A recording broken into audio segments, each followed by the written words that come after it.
हाँ भाई,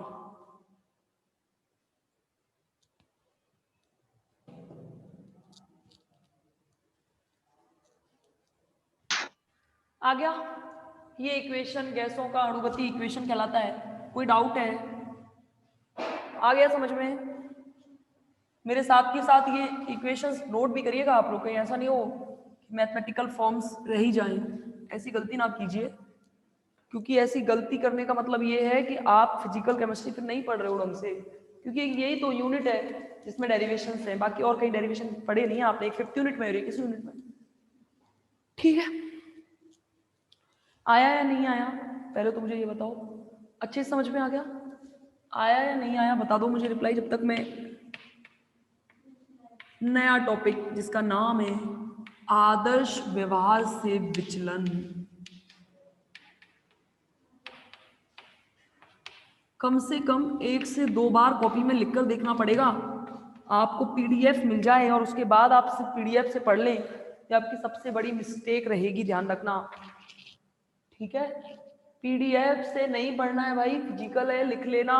theoretical part को तो फिर भी पढ़ा जा सकता है, लेकिन मैथमेटिकल पार्ट जब तक आप 1-2 बार हाथ से नहीं करेंगे नहीं होगा। ठीक है, तो देखिए आदर्श व्यवहार से विचलन। अच्छा एक बात बताओ, आपने आइडियल गैसेस के कंसेप्ट पढ़े। गैसों का अणुगति सिद्धांत का मतलब वो था कि आदर्श गैस के गुणों की व्याख्या कर रहे हो। क्या आपको लगे कि इतनी क्रिटिकल चीजें कोई गैस फॉलो कर सकती है? क्या गैस पर आप कोई रेस्ट्रिक्शन लगा सकते हो? उसका जैसा मन करेगा वो वैसे चलेगी। गैस तो वैसे भी इतनी ज्यादा अनियमित होती है कि उस पर मतलब पॉसिबल नहीं है कि उस गैस के गुणों को लगाया जा सके। तो अगर वो आदर्श गैस, कोई गैस अगर इन गुणों का पालन नहीं करती है जो मैंने गुण बताए हैं, तो वो आइडियल गैस नहीं है। अगर वो आइडियल गैस नहीं है तो वो ऐसी गैसें आदर्श गैसों से क्या दर्शाती हैं? विचलन दर्शाती हैं। क्या दर्शाती हैं? विचलन दर्शाती हैं। क्योंकि आदर्श गैस इक्वेशन आपने पढ़ी, पीवी बराबर एनआरटी। n इक्वल टू 1 के लिए, n बराबर 1 मोल के लिए क्या आया? पीवी बराबर आरटी। आया या नहीं आया?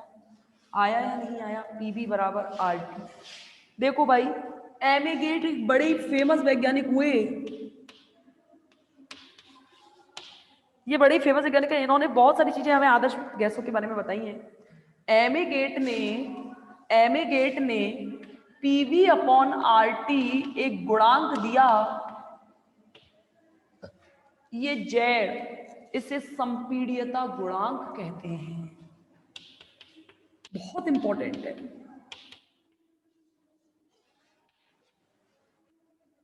ठीक है, ये गुणांक संपीड्यता गुणांक कहलाया।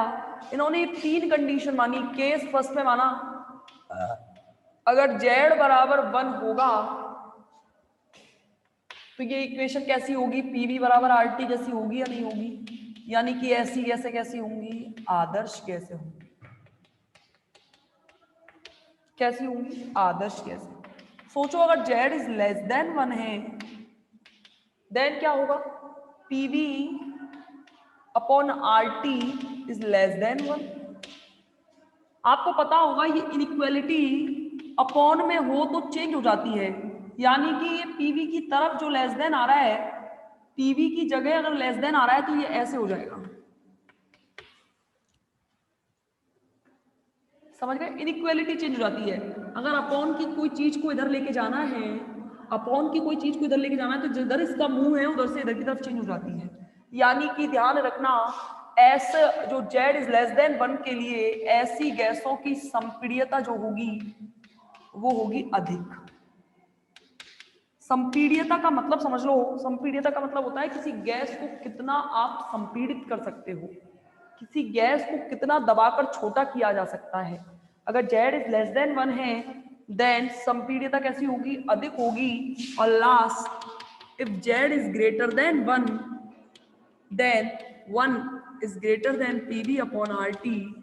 ऐसी कंडीशन में PV is less than RT, और ऐसी कंडीशन में संपीड्यता जो होगी वो होगी कम। क्या कहा मैंने? अगर जेड बराबर 1 है, एमिगेट नामक वैज्ञानिक ने गैसों आदर्श गैस के व्यवहार के विचलन को दर्शाने के लिए एक गुणांक दिया जिसे कहते हैं संपीड्यता गुणांक। इन्होंने यह गुणांक आदर्श गैस समीकरण के लिए ही निकाला, जिसमें इन्होंने कहा PV इक्वल टू nRT के लिए अगर n बराबर 1 मोल है देन PV बराबर RT हो जाएगा। इस PV अपॉन RT को इधर लाओगे तो इन दोनों के अनुपात को Z के नाम से कहा गया। इस Z को कहा इन्होंने संपीड्यता गुणांक, और इसके लिए भी कंडीशन लगा दी, अगर Z बराबर 1 है तो ऐसी गैसें आदर्श गैसें होंगी, Z इज लेस देन 1 है देन संपीड्यता अधिक होगी, और Z इज ग्रेटर देन 1 है तो संपीड्यता कैसी होगी? अरे ऑब्वियसली बात हो, वॉल्यूम बढ़ रहा है, वॉल्यूम बढ़ रहा है ना, 1 इज लेस देन के लिए वॉल्यूम बढ़ रहा है, तो इसका मतलब क्या होगा, जगह जितनी ज्यादा बढ़ेगी संपीड्यता उतनी ज्यादा आराम से आपको क्या कर सकते हो, उसे आराम से बढ़ा सकते हो। वैसे सेम यहाँ भी है, संपीड्यता क्या हो जाएगी, अधिक और कम। बोलो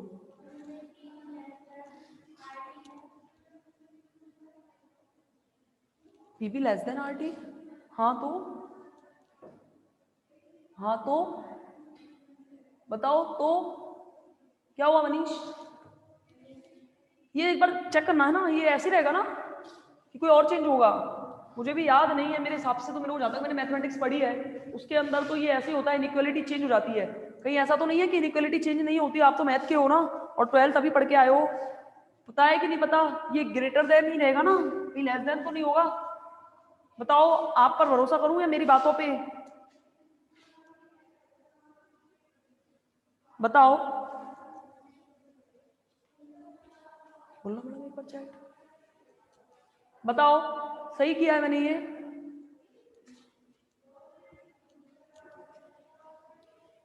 अब देखना, बस इतना ध्यान रखो, Z बराबर 1 हो तो आदर्श गैस, Z इज लेस देन 1 हो तो संपीड्यता अधिक, Z इज ग्रेटर देन 1 हो तो संपीड्यता क्या होगी, कम होगी।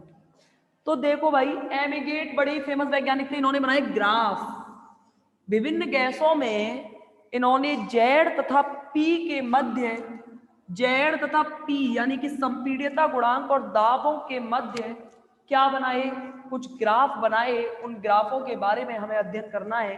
तो इन्होंने नाइट्रोजन, ऑक्सीजन, हाइड्रोजन और हीलियम, इनके लिए क्या बनाए, ग्राफ बनाए। देखो भाई, ये Z की वैल्यू माना यहाँ 1.5 है, यहाँ है आपकी 1.5 से कम 0.5, तो इनके बीच में कहीं 1 होगी, यानी कि इस जगह पर Z बराबर 1 पर ये आइडियल गैस है, बिल्कुल सीधा ग्राफ आएगा, आइडियल गैस है इसलिए सीधा ग्राफ आएगा। अब सोचो भाई, Z इज लेस देन 1 है, सोचते चले जाना, Z का मान अगर 1 से कम है तो क्या होगी, संपीड्यता अधिक। संपीड्यता अधिक कहने का मतलब क्या है, संपीड्यता अधिक कहने का मतलब मेरा ये है कि ग्राफ कुछ ऐसा बनेगा।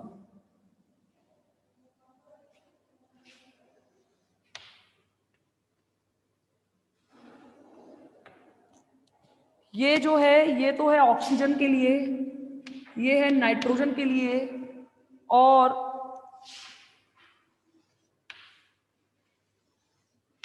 ये जो ग्राफ है ये है आपका हीलियम के लिए और हाइड्रोजन के लिए। ग्राफ से समझो, ये ग्राफ बनाए भाई, देखो भाई, अगर Z का मान, नाइट्रोजन, ऑक्सीजन, हीलियम और हाइड्रोजन के बीच इन्होंने ग्राफ बनाए, इन्होंने क्या कहा, इन्होंने क्या कहा, देखो दाब बढ़ाने पर देखो क्या हो रहा है, जैसे जैसे दाब बढ़ा रहे हो, जैसे जैसे ये यहाँ प्रेशर बढ़ रहा है, यहाँ संपीड्यता गुणांक बढ़ रहा है। देखो भाई, जैसे जैसे मैं इधर से चल रही हूँ उधर की तरफ, संपीड्यता गुणांक यानी कि दाब बढ़ता जा रहा है। तो सबसे पहले क्या हुआ, जैसे जैसे आप स्टार्टिंग में दाब बढ़ाया, पहले तो संपीड्यता गुणांक कम हुआ, फिर एकदम से तेजी से क्या होने लग गया, बढ़ने लग गया। ऐसे सेम यहाँ भी, यानी कि Z का मान जिनमें 1 से कम होता है उनके लिए, Z का मान जिनमें 1 से कम होता है उनके लिए संपीड्यता गुणांक के मान ज्यादा रहेंगे। Z का मान जिनके लिए 1 से कम होता है उसकी संपीड्यता कैसी होगी, उसकी संपीड्यता अधिक होगी, तो मैंने इसके अधिक के लिए बढ़ा दिया है इसे। और हाइड्रोजन और हीलियम के लिए सदैव याद रखना, ये एक स्पेशल गैसेज हैं जिनका कोई विक्रम ताप पॉसिबल ही नहीं है। इनके लिए जेड का मान हमेशा 1 से कैसा रहता है, अधिक। अधिक का मतलब क्या है कि ऐसी ये दो गैसें हैं, ऐसी ये दो गैसें हैं जिनकी संपीड्यता बहुत कम होती है, अर्थात ये दो ऐसी हैं जिन्हें आप कभी संग्रहित करके रख नहीं सकते हैं। मैंने क्या बोला?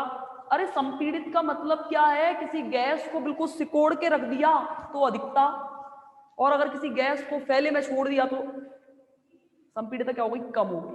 तो इनकी संपीड़ितता हमेशा कम होगी, यानी कि इन्हें कभी भी इन्हें संपीड़ित नहीं किया जा सकता। कॉन्ट्रैक्ट कहते हैं, कॉन्ट्रैक्चुअल कहते हैं, इनको कभी भी कॉन्ट्रैक्ट नहीं किया जा सकता, इनको कभी संकुचित नहीं किया जा सकता, इन्हें कभी भी संपीड़ित। अरे जैसे आपने देखा ना, जैसे ये मेरे पास देखो, ये टावल है, इसकी अभी संपीड्यता, इसको मैं ऐसे सिकोड़ के रख रही हूं। सिकोड़ने का मतलब है कि मैं संपीड़ित कर रही हूं ऐसे। अब ये संपीड़ित हो गया, और अगर इसे मैंने खोल दिया, इसका मतलब क्या है कि ये पूरी तरीके से फैली हुई है। तो ध्यान रखना, मैंने क्या बोला कि अगर संपीड़ित जैड का मान 1 से कम हो तो ऐसे गैसों के लिए, नाइट्रोजन और ऑक्सीजन के लिए इनकी, यानी कि नाइट्रोजन और ऑक्सीजन को आप संग्रहित करके रख सकते हो। नहीं देखा क्या? हॉस्पिटल्स में ऑक्सीजन सिलेंडर होते हैं, उन ऑक्सीजन सिलेंडर्स में ऑक्सीजन भरी रहती है। उसका कारण क्या है? क्योंकि अब हाइड्रोजन हीलियम कभी भरते देखे हैं क्या? हाइड्रोजन हीलियम कभी भरी जा सकती नहीं है, तो इसलिए क्या होता है, ये जो है एमिगेट ने जो बनाया, ये जो ग्राफ बनाए, इन ग्राफों के बारे में इन्होंने अध्ययन किया कि नाइट्रोजन, अब देखो भाई, बॉयल का, बॉयल का नियम याद करो। बॉयल का नियम क्या था? बॉयल का नियम क्या था?